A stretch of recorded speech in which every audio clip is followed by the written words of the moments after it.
السلام عليكم، ازيكم حبايبي؟ يا رب تكونوا بخير. النهارده ان شاء الله هنعمل مع بعض صينيه بسبوسه تحفه، احلى من الجاهزه بكتير. يعني بالظبط كده كانك شارياها من عند الحلواني، وطبعا اقتصاديه ومن غير كمان لا زبادي ولا حليب، موفره ودايبه ومرمله وكمان متماسكه. ازاي نحقق المعادله الصعبه دي؟ هقول لك كده على كام خطوه وانت شغاله في البسبوسه التزمي بيها، هتطلعيها ناجحه 100%، مفيهاش ولا غلطه.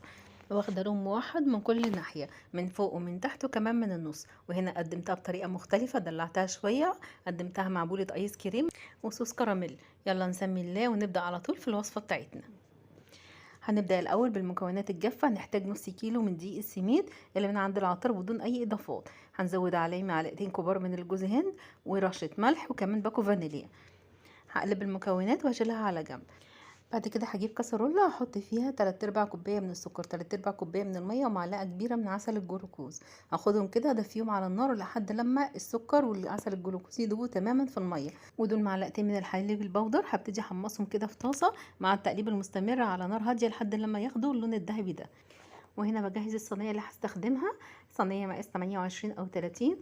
هدهنها بالفرشه معلقه سمنه على معلقه من الطحينه. ما تقلقوش خالص، الطحينه مش هتاثر على طعم البسبوسه، بالعكس هتديها لون ذهبي من تحت وهتخليها متماسكه وطعمها لذيذ، وفي نفس الوقت مش هتلزق ابدا في الصينيه. وده الخليط الجاف اللي احنا جهزناه في الاول. بزود عليه معلقتين الحليب اللي حمصتهم وهقلبهم كويس، وهزود عليهم من نص كوبايه كوبايه الا ربع من السمنه. ويا ريت تكون السمنه فلاحي او سمنه بلدي، بتفرق كتير جدا في طعم البسبوسه. وهبتدي ابس كويس جدا الخليط الجاف بالسمنه لحد لما يتشرب تماما. بعد كده بزود الخليط السائل على خليط البسبوسه، ومش بقلب كتير، تقليبه بسيطه كده لحد لما المكونات تختلط ببعضها. كده الخليط جاهز، هصبه في الصينيه وهبتدي اخبط صينيه كده خبطتين. وهنا دهنت ايدي دهنه سمنه بسيطه، وببتدي كده امشيها على وش البسبوسه علشان اسوي الوش كده كويس قوي. مشغله الفرن على درجه حراره 180. هدخل الصينيه في النص على الشبكه. مجرد ان انا ادخلها هبتدي بقى على طول اجهز الشربات.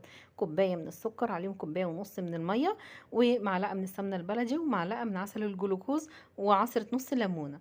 برفع الخليط على النار لحد اول ما يبتدي يغلي، بحسب 7 دقايق بالظبط وبطفي عليه. هنا صينية خرجت من الفرن سخنة، خدت 25 دقيقة بالظبط، وكانت باللون ده بدون ما اولع عليها الشواية.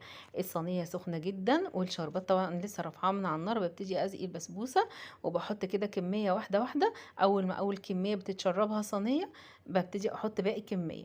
ما تقلقوش، هي هتشرب كل الكمية بس واحدة واحدة. وبميل الصينية كده شمال ويمين علشان كل الاطراف تتشرب كويس قوي الشربات.